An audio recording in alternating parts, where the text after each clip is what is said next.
인간의 통치 시스템은 크게 두 가지로 나뉩니다. 지식에 의한 시스템과 진리에 의한 시스템이죠. 역사를 보면 국가 형성은 대부분 전쟁에서 시작되었습니다.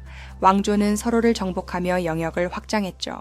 정복자들은 피지배층을 통치의 대상으로 만들었고, 이들은 명령에 따르는 구조 속에 놓이게 되었습니다.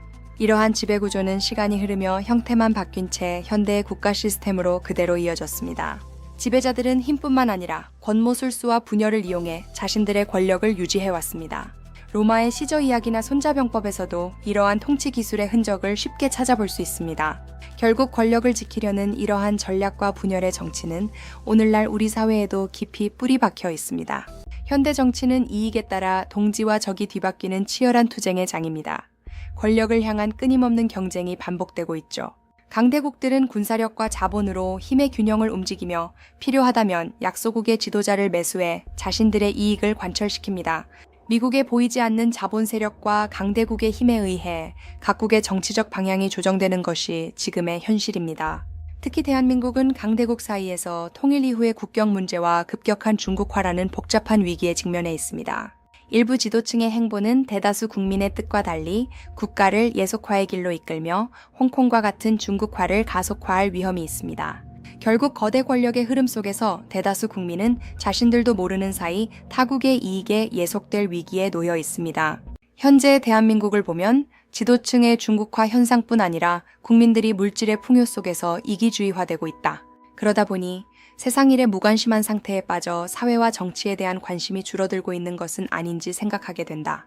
물질의 풍요에 빠진 요즘 대중은 벌고 쓰는 재미에 몰두한 나머지 세상 일에 관심을 둘 여유를 잃어가고 있다. 정치는 삶의 중심에서 멀어지고 무관심 속에 방치되거나 겉으로는 중립을 표방하고 때로는 좀 더 있어 보이기 위한 진보적 이미지로 치장되기도 한다. 이러한 흐름 속에서 삶의 중심은 점점 육신의 만족으로 이동하고 있다. 풍요로운 사회 속에서 사람들은 힘든 일은 외국인 노동자에게 맡기고 보다 편하고 좋은 일자리를 선택하며 살아간다.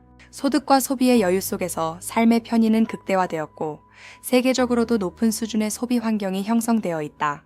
대학생들 역시 더 나은 직장을 얻기 위한 공부에 몰두하며 생존과 경쟁을 위한 지식에는 집중하지만 진리를 탐구하는 공부에는 상대적으로 관심이 적어 보인다. 대부분의 사람들은 각자의 자리에서 열심히 일하고 연구하며 주어진 역할을 충실히 수행하면 잘 살 수 있다고 믿는다. 그리고 매달 들어오는 월급과 소비의 즐거움 속에서 깊은 고민 없이 살아가기도 한다. 그러나 아무리 뛰어난 기술이라도 인문학적 성찰이 결여된다면 그 기술은 세상을 살리는 것이 아니라 오히려 파괴하는 도구가 될 수 있다. 로켓 기술은 우주를 향할 수도 있지만 핵무기를 실은 미사일이 될 수도 있다. 그럼에도 불구하고 돈이 된다면 그 결과가 어떻든 행동으로 이어지는 것이 현실이다. 법을 몰라도 기술을 몰라도 인문학을 이해하는 사람은 세상을 바라보는 힘을 갖게 된다. 그러나 오늘날 자유 대한민국 사회는 물질 만능주의에 빠져 먹고 사는 일과 돈을 버는 문제에만 몰두하는 경향이 강해지면서 진리를 구하고 인간과 사회의 본질을 성찰하는 다양한 인문학적 토대가 결핍된 편중된 사회로 변화하고 있다. 이러한 흐름 속에서 인문학의 방향성 또한 자유의 확장보다는 통제와 평등을 강조하는 사회주의적 관점으로 기울어지고 있으며 국가 시스템 역시 점차 사회주의적 정책을 수용하는 모습이 나타나고 있다.